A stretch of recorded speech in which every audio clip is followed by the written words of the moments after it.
Investing is supposed to be a smart move for your future. Grow your money, live your dreams, and maybe even take that vacation with the hammock and fruity drink. But here's the thing. I learned the hard way that not all platforms deserve your trust, and sometimes that fruity drink is just wishful thinking.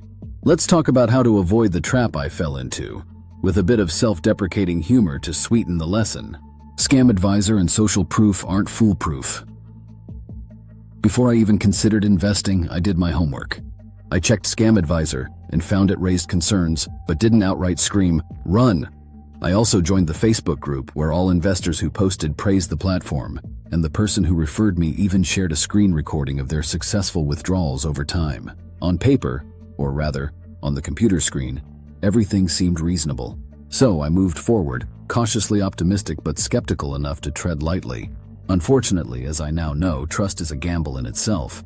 My experience didn't mirror the glowing reviews others shared. It felt like I was playing an entirely different game. If you're asked for activation fees, and then gas fees. Pause, picture this. Over a year you've staked $52,000 in a platform, like me. Yes, I know. That's a lot of hammocks and fruity drinks on beaches. Weekly profits start rolling in, and then come the requests.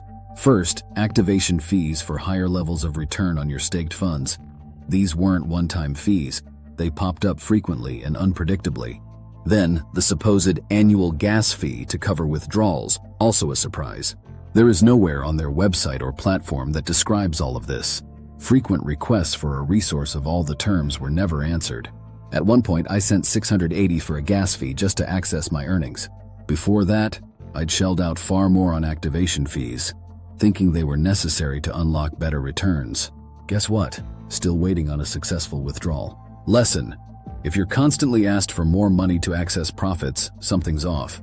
Legitimate platforms are upfront about fees and take them from your account balance, not from your pocket. Anecdotal evidence is not evidence. Why did I keep going with Colawood? Because I wanted to believe it was legitimate. The Facebook group feedback, the glowing recommendations, and my referrer success story gave me just enough confidence to proceed. Unfortunately, my experience didn't align with theirs. What seemed like a smooth process for others turned into a black hole of delays, activation fees, gas fees, and excuses for me. In hindsight, I should have trusted my gut more than the groupthink. What I wish I had done differently: checked platforms like ScamAdviser more critically. Red flags don't always need to be glaring. Sometimes a subtle warning is enough to walk away. Demanded transparency. Clear withdrawal policies and upfront fee structures should be a must-have, not an afterthought. Walked away sooner. Once the excuses and fee requests start piling up, network errors, activation fees, delayed paperwork, it's time to cut your losses. Why share this? I don't want anyone else to feel like I do right now. Frustrated, embarrassed, and just a little bit scammed. I still believe Colawood might work for others, but my personal experience says otherwise. If you've had success with them, great, and I love to know. For me, I fell out of the hammock, got sand in my trunks, and you know where else. And the fruity drink was bitter. Want to avoid my mistakes? Start with ScamAdviser and other resources that uncover potential risks. And if you're already in a sticky situation, don't feel bad. It happens to the best of us. Just don't let it happen again. I'll share more about my experience soon, including transcript excerpts, screenshots, and what to do if you suspect you're being scammed. Stick around, you might save your wallet and your sanity.